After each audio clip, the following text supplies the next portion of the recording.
சமீப வருடங்களில் வீடியோ கேம்களை அடிப்படையாக வைத்து வரும் தழுவல் திரைப்படங்கள் நல்ல வெற்றியை பெற்று வருகின்றன.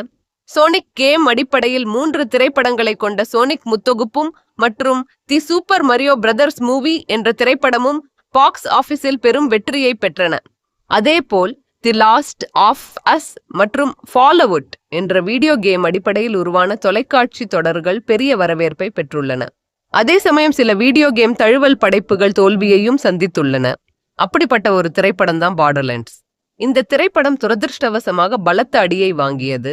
பார்டர்லேண்ட்ஸ் வீடியோ கேம்கள் அதன் வண்ணமயமான உலக அமைப்பையும் வயது வந்தவர்களுக்கு மட்டுமே ஆன மதிப்பிடப்பட்ட வன்முறைகளையும் வினோதமான கதாபாத்திரங்களையும் தன் அறிவியல் புனைகதையில் தனித்துவ தன்மையையும் மற்றும் முரட்டுத்தனமான நகைச்சுவை வசனங்களையும் கொண்டு தனக்கு என்று அர்ப்பணிப்புள்ள ரசிகர் கூட்டத்தை பெற்றது.